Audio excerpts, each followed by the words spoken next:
예수님을 증언하는 사람들, 이런 제목으로 주의 말씀을 함께 나누도록 하겠습니다.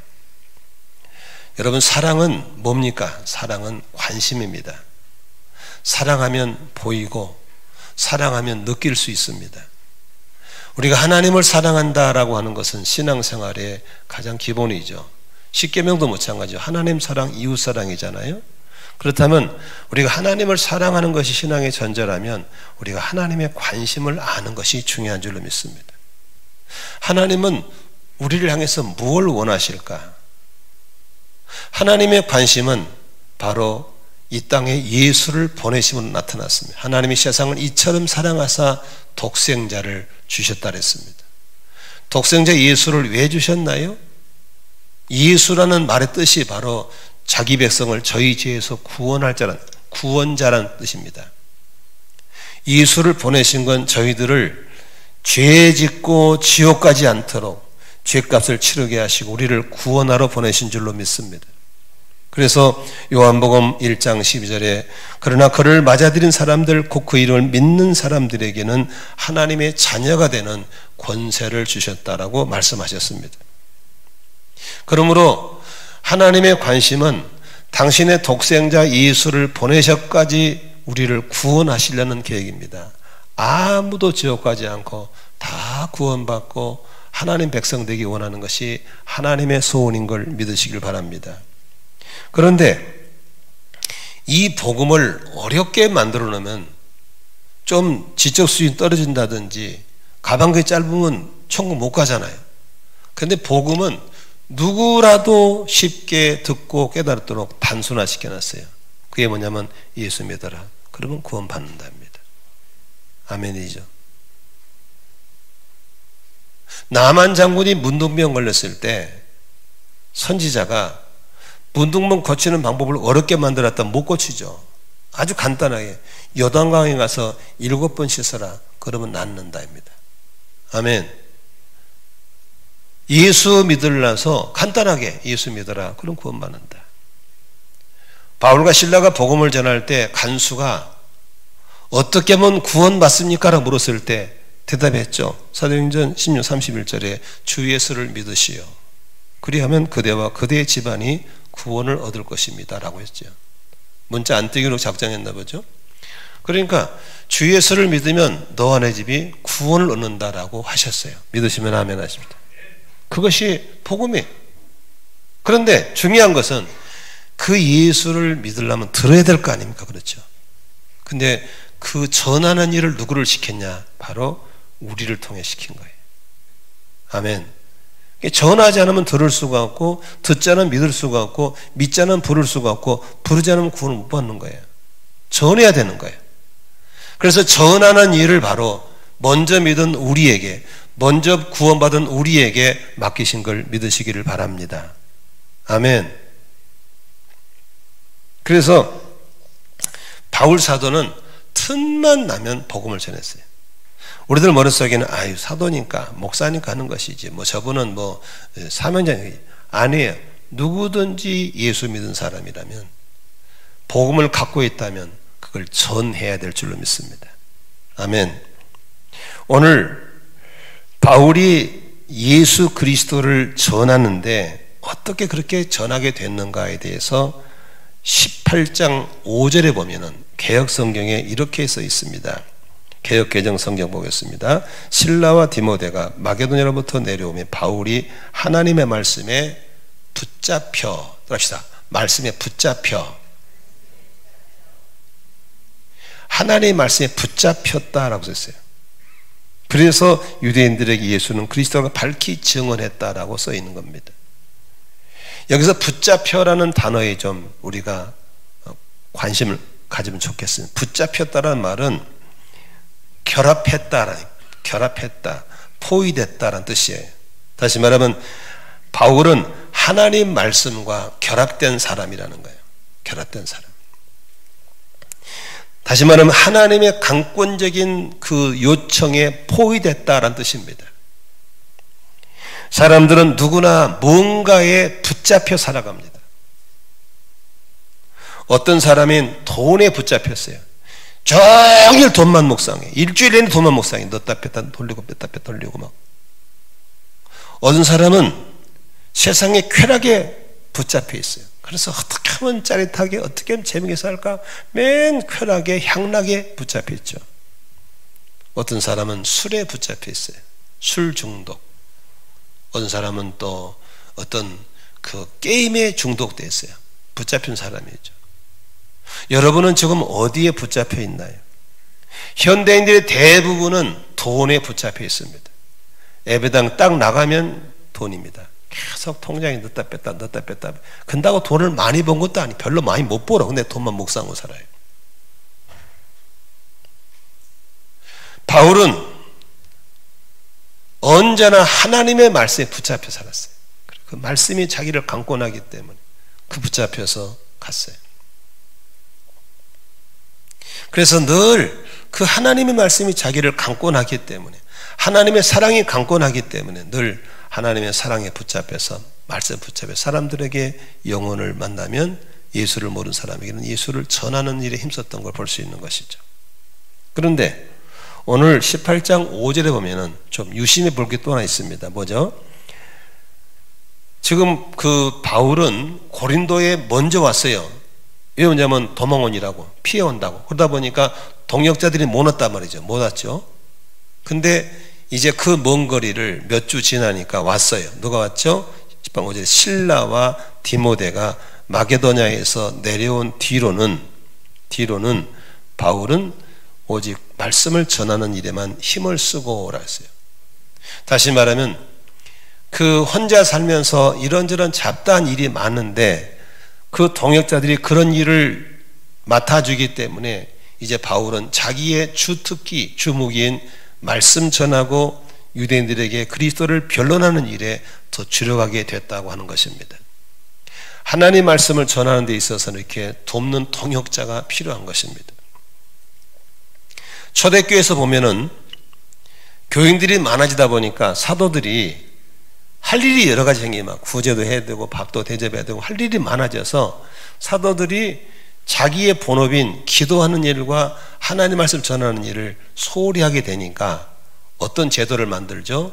성령이 충만하고 지혜가 충만하고 칭찬하는 사람을 7명을 뽑으십시오. 그래서 그분들에게 그 일을 맡겨놓고 나는 기도하는 일과 말씀 전하는 일에 더 전무하도록 하겠습니다 라는 제도가 바로 직분자 제도인 걸 믿으시기 바랍니다. 성경을 볼까요? 사도행 6장 2절에 보니까 그래서 12사도가 제자들을 모두 불러놓고 말하였다. 우리가 하나님 말씀을 전하는 일을 제쳐놓고서 음식 베푸는 일에 힘쓰는 것은 좋지 못합니다. 그러니 형제자매 여러분, 신망이 있고 성령과 지혜가 충만한 사람 7을 여러분 가운데 뽑으십시오. 그러면 그들에게 이 일을 맡기고 우리는 기도하는 일과 말씀 섬기는 일에 헌신하겠습니다. 그러니까 직분자를 왜 세웠는가에 대해서 이 근원을 아셔야 됩니다. 어떤 덜 똑똑한 집사가 이런 말 하더라고. 우리 교회는 아닙니다. 또 그러면 또 누구야 그러지만 우리 교회는 아닙니다. 맨날 교회에 있는 목사가 하면 되지 뭘 그걸 우리를 불러, 바쁜 우리를. 집사라는 사람이 그러더라고요. 다시 말하면 이제 교회에 여러 가지 일이 있으니까 집사님들을 모집해서 일하라고 그랬나 봐요. 그러니까 막 투정을 부리는 거예요. 그 사람은 집사 될 자격이 없는 사람입니다. 목사는 교회에서 뭐 해야 됩니까? 기도하는 일과 영혼을 양육하고 구원하는 일이 주력해야 될 줄로 믿습니다. 그를 위해서 교회가 돌아가려면 할 일이 많아요. 그런 일들을 집사님, 권사님, 장로님들이 해주시는 거예요. 그래야 목사님이 그 본래 일에 주력하게 될 줄로 믿습니다. 아멘. 우리 교인 중에는 그런 무식한 직분자가 없을 줄로 믿습니다. 아멘이시죠? 그리고 우리 교회는 10군데의 사역부를 맡으셔서 그 사역 부장님들이 또 자기 자원하는 팀장들과 함께 그 일을 하시는 거예요. 그래서 저는 그분들이 이 일을 해주고 있기 때문에 제가 더 기도하는 시간, 성경을 연구하는 시간, 말씀을 전하는 시간, 영혼 구하는 일에 주력하고 있는 거예요. 믿으시면 아멘 합시다. 너무 감사하죠.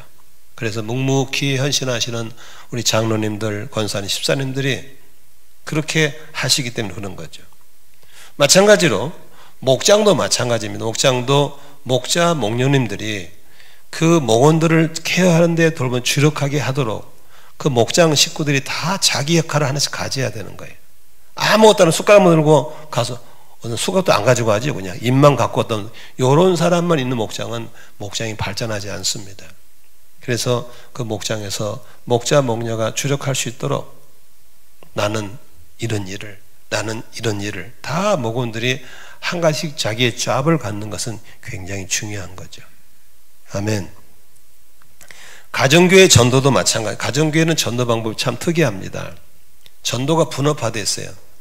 내가 안 믿는 사람 믿게 해가지고 내가 전해가지고 내가 변화시켜서 내가 사람 만드는 것이 아니에요.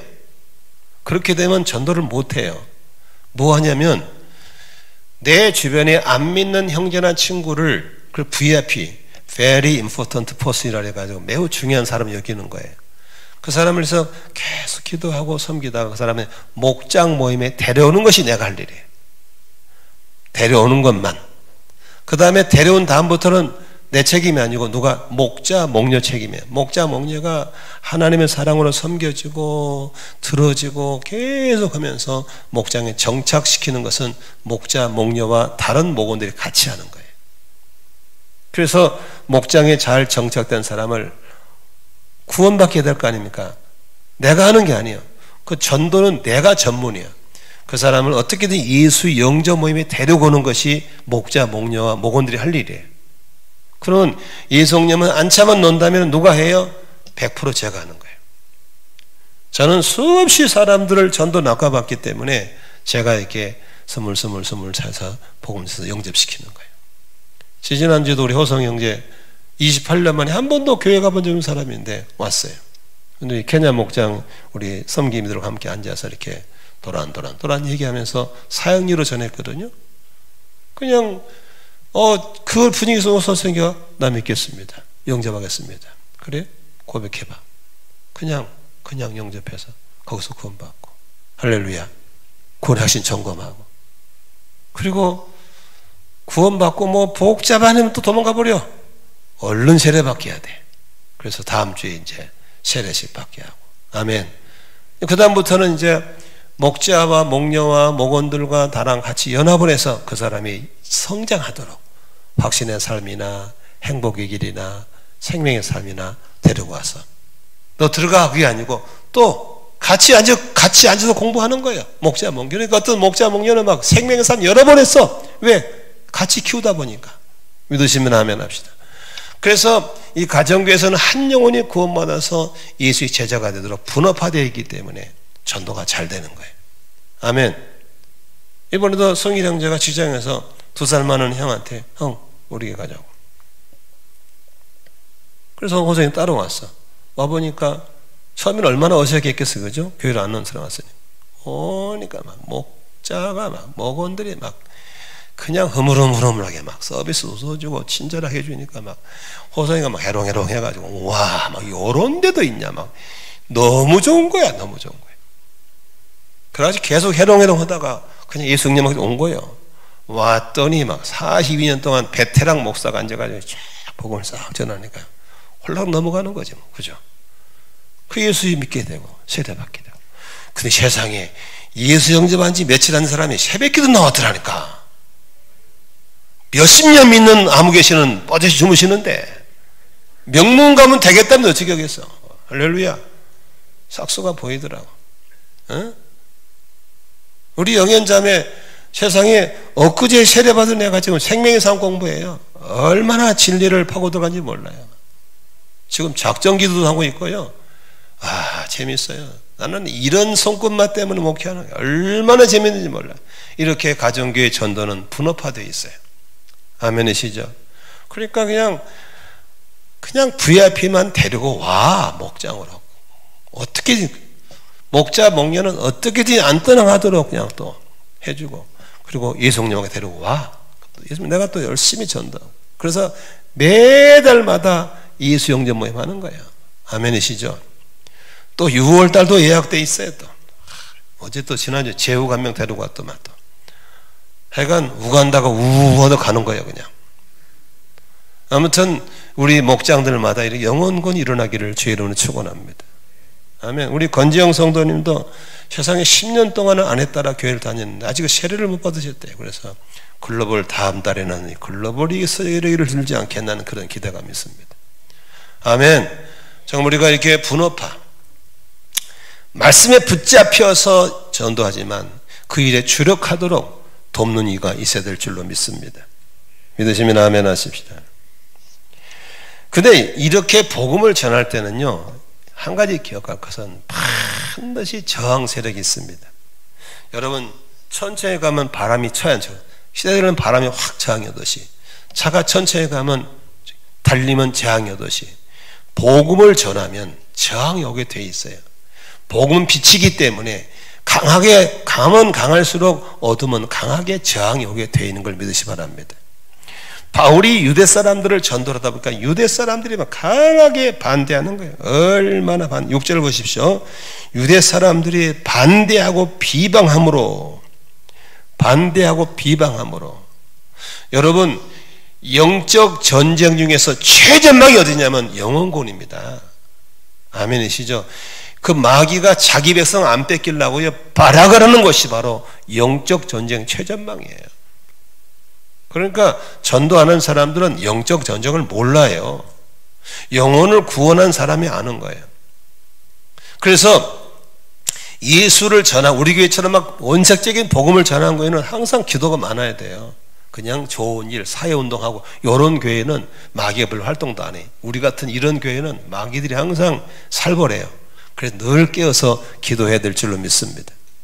아멘. 그런데 이렇게 극렬하게 반대할 때는 하나님은 어떻게 하시냐면 방향을 선회해 버립니다. 유대 사람들을 전도하는데 그렇게 반대하니까 여기 6절 끝부분 보십시오. 이제 나는 이방 사람에게로 가겠습니다. 선교 방향을 바꿔버립니다. 전도할 때 반대가 심하면 놀래지 마시고 그러려니 하고 의연하게 대처하기를 주의 이름으로 축원합니다. 아멘. 그러려니 당연한 거니까. 그런데 우리가 그런 저항이 싫어서 복음을 안 전하면 안 돼요. 저항이 있더라도 해야 돼요. 왜? 전하는 건 누구 책임? 내 책임이니까. 이 6절에 보면 책임이라는 단어가 있거든요. 한번 6절 보세요. 책임. 내가 전했는데도 네가 지옥 가면 네 책임. 내 잘못이 아니다. 그러나 내가 전하지 않아가지고 저 양반 지옥 가면 누구 책임? 안 전한 내 책임. 옆 사람 물어보세요. 전할래 안 전할래? 시작. 잘 보세요. 전해야 되는 거예요. 전하는 게 내 책임이에요. 아멘이시죠? 제가 이제 요새 어떤 건강의 비법을 깨달아서 몸이 많이 좋아지고 회복됐단 말이에요. 근데 그 비결이 이분에게 필요해 지금. 그러면 내가 전해줘야 돼, 안 전해줘야 돼? 전해주는 게 사랑이에요. 너 세계 그동안에 감정이 안 전해. 너 죽더니 내버려버려. 그건 사랑이 아니에요. 이런 게 하니까 내가 너무 좋아요. 한번 해보세요 라고 전한 건 내 책임. 그러나 듣고도 안 해서 죽으면 그쪽 책임이요. 아멘이시죠? 오늘 바울이 유대인들이 그렇게 극렬하게 저항하니까 하는 말이 너희들이 멸망받으면 네 책임이다. 내 책임이 아니다. 이게 내 책임이다. 그러면 우리는 전하는 책임을 감당해야 될 줄로 믿습니다. 전해야 돼요. 믿건 안 믿건 너 책임. 그러나 전하고 안 전하고는 내 책임이라는 겁니다. 그러면 여러분 주변에 가족 친지유가 복음을 듣지 못해서 멸망당하는 불행한 일이 없기를 주의 이름으로 축원합니다. 그래서 마태복음 24장 14절에 보니까 이 복음이 땅끝까지 전파된 날 주님 오신다 그랬어요. 다 듣게 한 다음에 주님이 심판한다. 안 들어보고 주님이 오셔버리면 억울하잖아요. 그렇죠? 다 듣게 하는 거예요. 그러므로 우리가 열심히 전하기를 바랍니다. 로마서 10장 13절에 이런 말씀이 있습니다. 주님의 이름을 부르는 사람은 누구든지 구원을 얻을 것입니다. 그런 사람들은 자기들이 믿은 적이 없는 분을 어떻게 부를 수 있겠습니까? 또 들은 적이 없는 분들을 어떻게 믿을 수 있겠습니까? 따라하십시다. 전하지 않고 들을 수 없고, 듣지 않고 믿을 수 없고, 믿지 않고 부를 수 없고, 부르지 않고 구원받을 수 없다. 누구든지 주의 이름 부른 사람은 구원을 얻으리라. 아멘. 그러므로 전하는 건 내가 하는 거예요. 하나님 오늘 그렇게 하라고 하는 거예요. 그래서 우리를 전하는 자로 부르신 걸 믿으시길 바랍니다. 세 번째로 이방인에게 복음이 전환됐을 때, 전도를 방향을 바꿔버렸을 때 하나님은 예비된 영혼이 많았습니다. 그리고 우리가 전한 대로 하나님은 반드시 싹이 나게 하셨던 걸 볼 수 있습니다. 7절에 보겠습니다. 같이 읽습니다. 시작. 바울은 거기를 떠나서 디디오 유스도라는 사람의 집으로 갔는데 그는 이방 사람으로서 하나님을 공경하는 사람이고 그의 집은 바로 회당 옆에 있었다. 바울은 이방 사람에게 관심을 갖고 복음을 전하자마자 누구를 만납니까? 디디오 유스도라는 사람을 만납니다. 이 사람은 이방 사람이었습니다. 근데 이 사람의 집이 어디예요? 회당이 옆에 있어요. 회당 옆에 살았기 때문에 늘 들었던 거예요. 회당 옆에 있었기 때문에 수많은 복음에 대한 변론을 들었던 거예요. 그런데 정작 믿으라고 전했던 유대인은 안 먹고 그냥 떡부스러기 주워 먹었던 이방인은 구원을 받아버린 역사가 일어나는 거예요. 옛말에 그런 말 있잖아요. 그 보약을 지어주니까 보약 먹은 사람은 안 낫고 갖다가 버린 감초 그거 주워 먹은 사람은 몸이 좋아했던 사람 있잖아요. 그렇죠? 엉뚱한 사람이 은혜를 받는 거예요. 여러분 지금 바울은 디디오 유스도에게 복음을 전한 적이 없어요. 근데 해당 옆에 살았기 때문에 들었고 구원받은 거예요. 이 복음의 능력인 걸 믿으시기 바랍니다. 여러분들은 지금 이 예배당과 멀리 떨어져 있는 걸 좋아하죠. 귀찮다고 자주 오랄까 봐 그러죠. 그건 지혜롭지 못한 거예요. 예배당을 성전을 늘 가까이 하는 게 지혜로운 걸 믿으시기 바랍니다. 아멘. 구약시대에 성막과 장막이 있을 때 원리예요. 성막 중심으로 12지파가 장막을 쳤던 거예요. 여러분의 삶의 중심은 바로 교회의 중심이 되어야 되는 걸 믿으시기 바랍니다. 내만큼 놀다가 쓱 와보는 게 아니고 언제나 여러분의 삶의 중심이 교회에 있어야 되는 거예요. 아멘. 그럴 때 그 영향이 흘러가고 은혜가 흘러가고 그런 놀라운 역사가 흘러갈 줄로 믿습니다. 여러분의 신앙 여정이 언제나 성전 중심, 교회 공동체 중심이 되시기를 주의 이름으로 축원합니다. 고넬료도 이방 사람이었지만 하나님을 경외하고 온 집안이 구원을 받은 것처럼 디디오 유스도라는 사람도 하나님을 경외하고 온 집이 구원을 받는 역사가 있었어요. 또 8절에 보면 또 있어요. 8절 가시겠습니다. 시작. 회당장인 그리스도는 그의 온 집안 식구와 함께 주님을 믿는 신자가 되었다. 그리고 그런 사람 가운데 많은 사람이 바울의 말을 듣고서 믿고 세례를 받았다라고 써있죠. 여기 보세요. 회당장이라고 하는 게 뭐죠? 회당의 건물을 관리하는 사람이에요. 관리하다 보니까 바울의 복음의 변론을 들었을까 안 들었을까? 많이 들었죠. 들었는데 정작 변론에 참여했던 유대인들은 다 멸망길로 가지만 옆에서 건물 관리하다가 들었던 이 그리스도는 구원받고 복음이 가족에게 가고 가족이 구원받고 이렇게 역사가 나타난 걸 볼 수 있는 거예요. 여러분 재미있는 것은 믿음은 들으면서 나는 거예요. 믿으시면 아멘 합시다. 믿음은 들으면서 나는 거예요. 지금 교회에 오셔서 안 듣는 분들이 있어요. 밑에 문자하고 있고 잡념하신 분은 못 들어요. 그러나 귀를 기울이면 들어요. 들으면 복음의 역사가 있는 거예요. 아멘. 믿음은 어디서 나요? 믿음은 들으면서 나고 들으면 그리스도의 말씀으로 말미암는 줄로 믿습니다. 아멘. 교회에서 왔다가 가는 것도 중요하죠. 그러나 교회에 와서 듣는 거예요. 요새 멍 때린다고 그러죠. 멍 왔다 가면 아무 소용없어요. 들어야 돼요.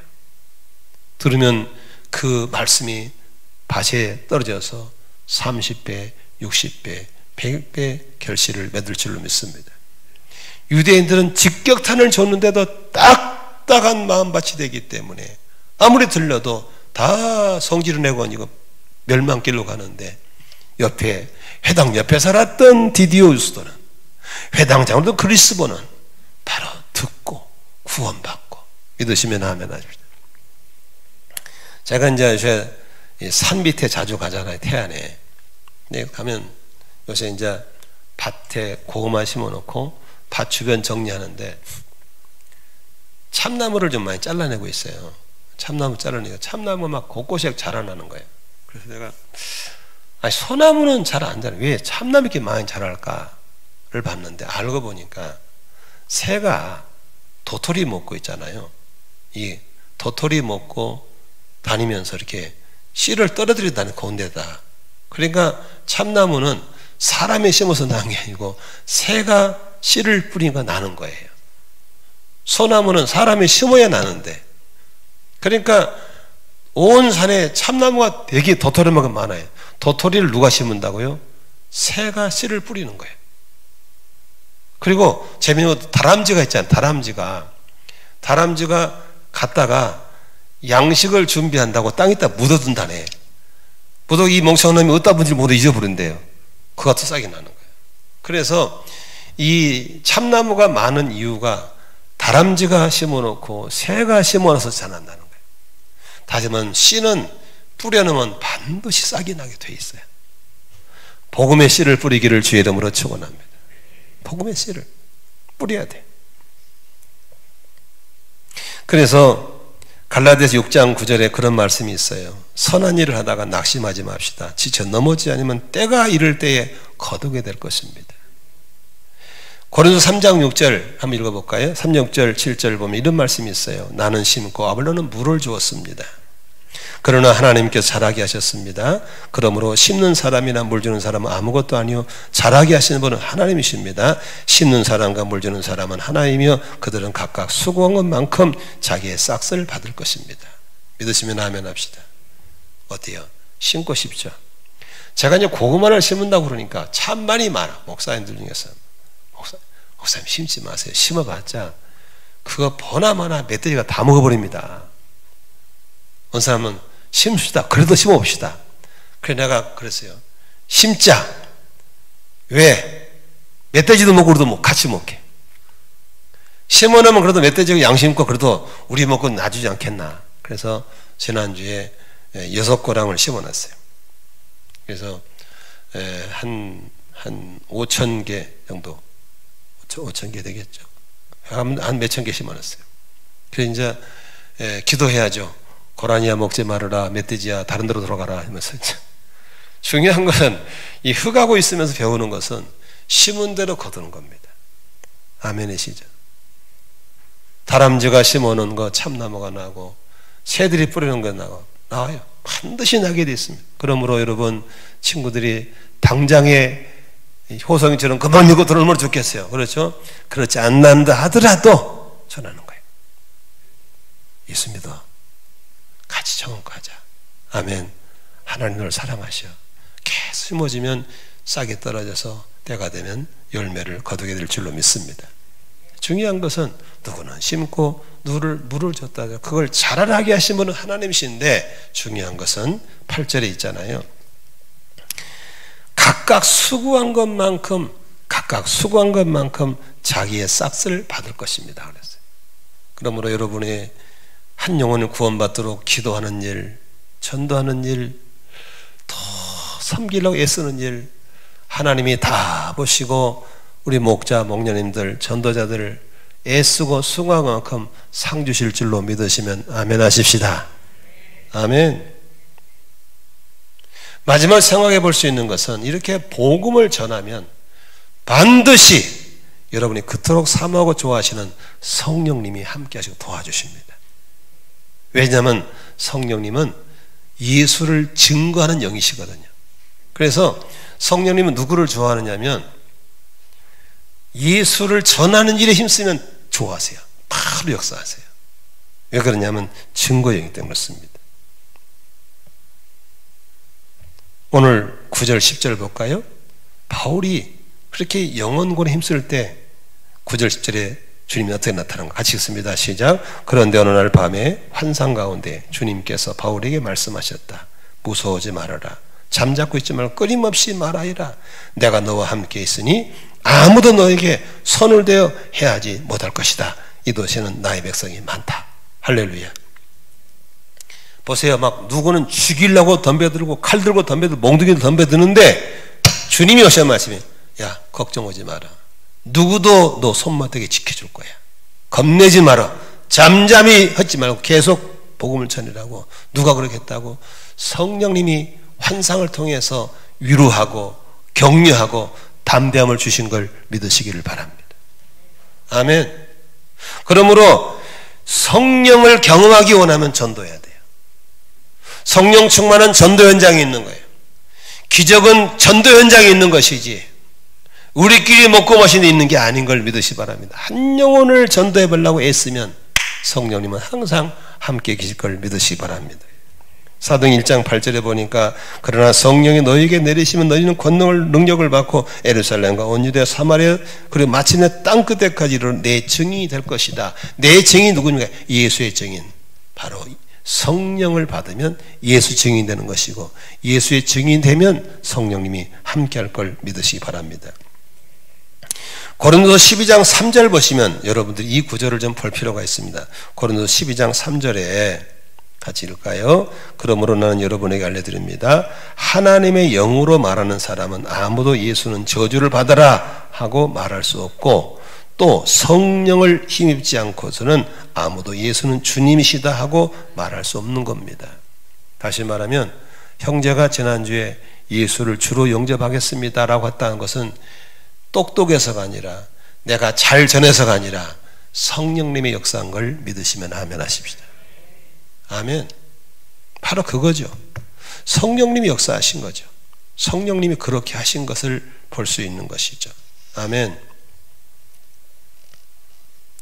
그런데 그 성령님께서 바울에게 무슨 말씀하냐면요 10절 하반절에 보면 이런 게 있어요. 이 도시에는 나의 백성이 많다. 다시 말하면 이 고린도라는 도시 안에 내가 영생을 주시기로 작정된 백성이 많다는 겁니다. 그러니까 용기를 내서 네가 나의 나팔수가 되어서 나의 입이 되어서 열심히 전해달라는 부탁인 걸 믿으시면 아멘 하십시다. 그래서 디모데후서 4장 2절에 이런 말씀이 있습니다. 그대는 말씀을 선포하십시오. 기회가 좋든지 기회가 나쁘든지 꾸준하게 힘쓰십시오. 끝까지 참고 가르치면서 책망하고 경계하고 권면하십시오 라고 권하고 있는 겁니다. 기회가 있든 없든지 우리는 말씀을 전해야 될 줄로 믿습니다. 제가 이제 안산에 이렇게 가정교회를 전파하기 위해서 제가 지역 목자를 하고 있잖아요. 저도 목자를 하거든요. 두 목장을 2개 섬겨요. 근데 한 목장에 여자 아줌마인데 신학을 했나 봐요. 어디서 목사 안수를 받고 왔나 봐요. 근데 딱 내 비유를 건드린 말을 한마디 했어요. 무슨 말을 하냐면은 우리 형부가 아픈데요. 형부가 지금 암 말기예요. 그런데 아직 예수를 안 믿어요. 그것까지 좋아요. 그런데 뭐 택자면 믿을 거고 안 택자면 안 믿겠죠. 뭐 이런 거예요. 저는 화가 확 나는 거예요. 여러분 택함 받은 사람은 구원받고 안 택함 받은 사람은 구원 맞는 말이에요. 그러나 잘 보세요. 내가 이 사람이 택했는가 안 택했는가를 따지면 돼요 안 돼요? 안 되는 거예요. 그건 하나님의 영역인 거예요. 건방지게 오늘 지가 택자면 믿을 것이고 안 택자면 안 믿을 것이고 그런 말을 해요. 이것은 매우 위험한 생각입니다. 영적 교만입니다. 잘 보세요. 믿는 처제, 목사 처제를 만났다는 건 택함 받은 사람이에요. 그 사람은. 아멘이시죠? 복음을 가진 내가 만난 사람은 택함 받았으니까 만나게 해준 거예요. 하나님이. 믿으시면 아멘 합시다. 그러므로 그런 이상한 소리지 말고 무조건 주 예수를 믿으면 너와 내 집이 구원을 받는다고 했잖아요. 그러므로 나를 만난 모든 사람은 택자 안 택자를 내가 따질 것이 아니고 택함 받은 것으로 믿고 복음을 전해드릴 줄로 믿습니다. 화가 확 나가지고 이 아줌마 어디서 그따 흘러다가 말았어요. 내가 아줌마라서 그냥. 그러나 우리 성도들은 절대로 그렇게 영적 교만에 빠지면 안 될 줄로 믿습니다. 그건 아주 합리화시키는 거예요. 지가 복음 안 전해놓고 안 택했기 때문에 복음 안 전했다나, 이건 말도 안 되는 소리예요. 그러므로 저는 우리 집안에 있는 모든 사람을 나는 택한 바들로 믿고 있습니다. 왜? 나를 구원하셔서 이 집에 가정 선교사를 주셨기 때문에. 믿으시면 아멘 하십시다. 아직 안 믿는 너희 남편들, 안 믿는 가족들 다 택하신 걸 믿으시길 바랍니다. 오늘 솔직히 여기 간증하셨지만 일부가 더 내서 일부 걸 영상에 올릴 때 일부는 울더라고요. 왜 그러냐면 진짜 남편을 구원하고 싶은데 산으로 돌아다니니 이거 어떻게? 그러니까 애들 둘이 데리고 막 아빠 구원받게 하자고. 어? 남편이 낚시를 좋아하고 자전거 좋아하고 뭐 그 놀기를 좋아하셨어요. 근데가 유교 지은 집안 사람은 또 권위적이죠. 그러니 부인이 복음을 깨닫고 애들을 보내는 남편이 그러니 뭐 옷을 입혀 데리고 가기도 하고 편지서 보내기도 하고 얼마나 애를 썼겠냐고. 그때 만일에 당신은 안 택견 받았구만, 그냥 낚시나 가, 이런 부인이 어디 있겠어요. 하나님 나를 구원하신 것은 우리 남편도 택함 받은 줄로 믿습니다. 이 믿음이 있었기 때문에 오늘 이런 역사가 일어난 줄로 믿습니다. 믿으시면 아멘 합시다. 택자 안 택자 소리 하면 돼요, 안 돼요? 안 되는 거예요. 이 도시 안에 아직도 내벽성이 많다고 하는 소리는 무슨 소리입니까? 아직도 우리는 복음을 전해드릴 줄로 믿습니다. 할 일이 있는 거예요. 아멘. 복음이 땅까지 전파된 다음에는 주님이 재림할 걸 믿으시기를 바랍니다. 복음을 전할 때 언제나 성령님이 위로하십니다. 격려하십니다. 함께한다고 도와주십니다. 목자의 목 여러분, 나는 여러분들이 얼마나 힘든 줄 알아요. 나는 목회를 해봤잖아요. 어렵습니다. 그러나 성령과 하면 재밌습니다. 힘들 때마다 땅을 치고 원망하지 말고 성령을 붙잡고 위로받으시고 성령께 격려받으시고 성령과 동행하시기를 주의 이름으로 축원합니다. 아마 오늘 간증하신 분들은 뭐잖아 목자 할 겁니다. 아마 엄청 사모해요. 엄청. 아마 어떻게 말하면 멕시코 목장이 제일 먼저 분가할 수 있을지 모르겠어요. 아멘. 성령과 함께 하시기를 주의 이름으로 축원합니다. 우리 학생 청년 여러분, 지금 한참 우리 청년들은 막 교회에 나오잖아요. 얼마나 우리 교회처럼 청년들이 좋은 분위기 없어요. 전하셔야 돼요. 아멘. 교회 가자고. 아멘. 그래서 많은 청년 돌아오기 바라고, 여러분도 가족들, 친지들 포기하지 마시고 영혼권 힘쓰시기를 주의 이름으로 축원합니다. 아멘. 예수를 전하면, 씨를 뿌리면 싹이 날 것이고 주님이 함께할 줄로 믿습니다. 기도하겠습니다. 여러분 주신 말씀 붙잡고 한 1분 정도만